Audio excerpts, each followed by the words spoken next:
So do you want to stop sucking early on and deal a ton of damage, get the best pals and defeat bosses like it's nothing? Well, I have the video for you. I'm going to show you a step-by-step guide on how to start with the best early on pals and build towards an amazing team that can cover all bases and give you all the opportunities to counter pretty much every single ability and element in the game. So the strongest early on is going to be the Fox Spark, especially since at level 6 you can craft a harness for it to basically carry it as a flamethrower and deal, in my opinion, some of the highest damage at this point. You can even take down one of the starting bosses just with this if you play it carefully. So this is something you will find around this valley in the starting point. There are a whole bunch of them you can easily get, and if you defeat/capture them, you also get 2 of the materials needed for the harness, including the ladder and the flame organ. The palladium fragments you will find all over the place anyway. Plus you will need to research and craft a Pal Gear workbench, craft it, and this is going to pretty much give you the damage early on. Now eventually you're also going to reach the Rain Syndicate location, which is just a little bit further west. Well, all around these roads right here, especially near the tower, you will find a lot of these lift monks. There are a lot of them that you will want to go ahead and capture, and what they have is that at level 11 they will give you a submachine upgrade. This is much stronger and has an even longer range than before, and you will only need the items that you already have your base gathering anyway. So the ingots, stone, all of that, you get it by default. So easy craft, and what this does is that it shoots from the top of your head without sacrificing your ability to use your own weapons. So yes, you can couple this with a longbow too, which means you can take down creatures much easier. And by the way, you can also take down some of these deer. They are really good early on if you can farm them. They can help you a bit with tanking some damage. They have a very strong charge ability, plus they kind of do this long range attack from their horns. This is another great option to have.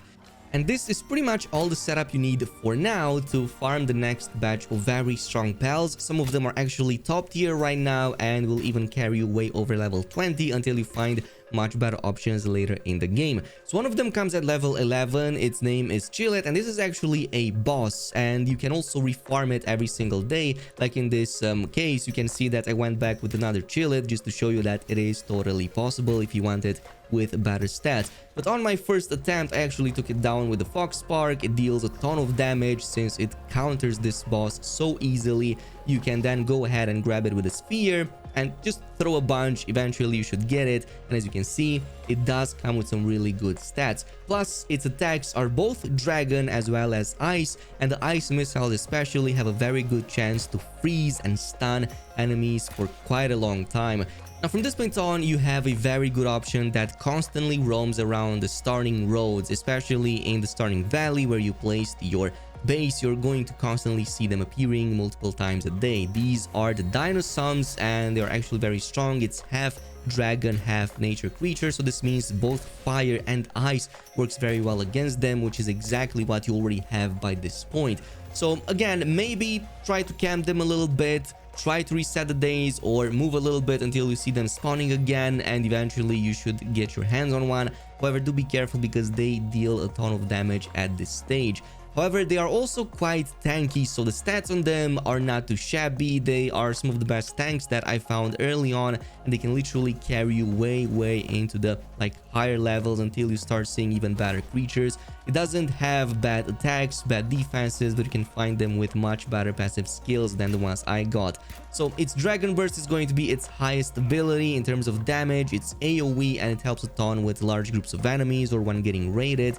But the Botanical Smash and the Wind Cutter, its other 2 nature abilities, help a ton to slow down enemies. So this is very good against boss enemies that kinda chase you all over the place. You can use it at your advantage for that. But to capture these much easier, you will also want to traverse the terrain much faster, and there are 2 options quite early, including a ground and a flying option. So the first one is going to be close to the Desolate Church. In this red forest area, you will find a lot of these rush boars all over the place. Again, use the starting elk creature to go ahead and capture them, but as you notice, they have this really cool charge ability, so that covers a lot of distance. However, you will need to craft its saddle, which you can unlock at level 6. Luckily, it doesn't require much to craft it, so just some leather, stone, and the palladium fragments. Once you do that, you can go ahead and mount it, and you can both use it to just traverse the environment, and it's going to be much faster than you. But you can also use its charge or reckless charge attack to bump into some of these ores, for example, and immediately destroy them. It's very good if you want to farm some ore really fast early on, or just push things out of your way. This is going to be plenty enough up until level 15, when you will want your first flying mount, and that's going to be the Nightwing, plus the saddle that you can unlock at that level in the technologies tab. So immediately do that and go ahead and farm for the Nightwings. You will find a lot of them very close to the grassy behemoth hills, right here close to your starting location. So the way you do this is by not staying in the way of their wind attacks, because they can throw you in the water below and you might drown, so do be careful with that. However, they are quite easy to take down, so once you do that, go back at the base and craft the saddle.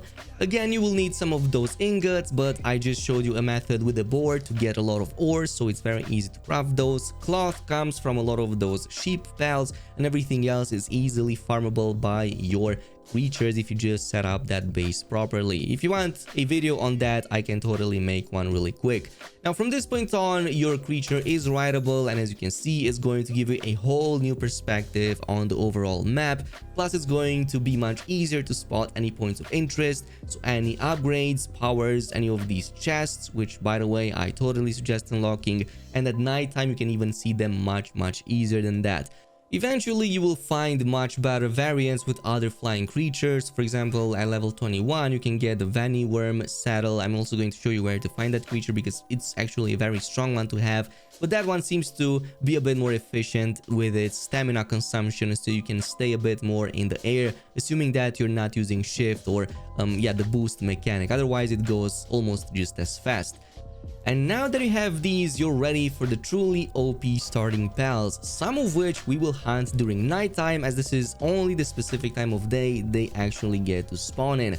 And some of the best are the loop moons. You will find a lot of them very close to the ravine entrance waypoint, pretty much west to your starting location. So you can also use the Vanny Worm, which is a creature you can find in the exact same area, to hunt these much easier. They are quite dangerous, they are darkness creatures, but what makes them good is that you can counter neutral element creatures, which is something that you will fight at about level 20, so this is going to help you set up for that.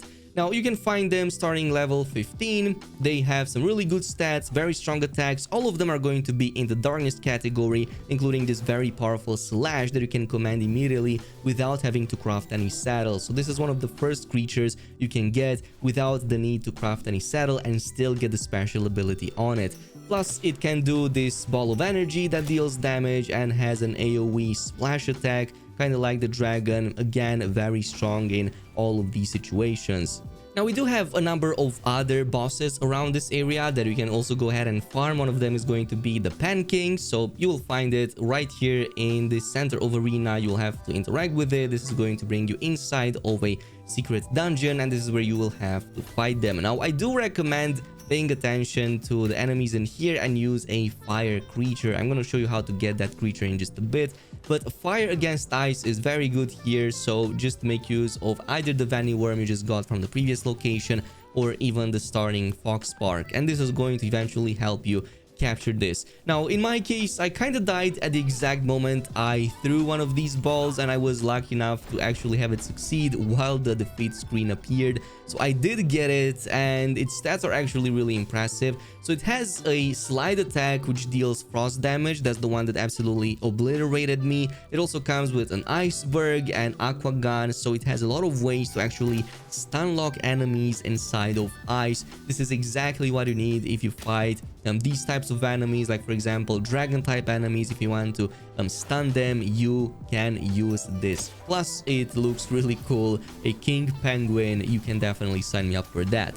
Now, what I didn't cover, and you likely already noticed, is some of these raid specific creatures. So every now and then your base is going to get raided by random enemies, and some of them can be very strong and easily capturable. So this includes stuff like the Lovander, but also Incineram, which is the one I'm gonna focus on right here. So this is a pure fire creature, which you will need if you want to fight with some of those ice enemies and you don't want to rely on the Fox Spark. So this is actually a pretty cool one that looks very close to the Loop Moon. It also has some slash damage, but it's mainly focused on fire damage.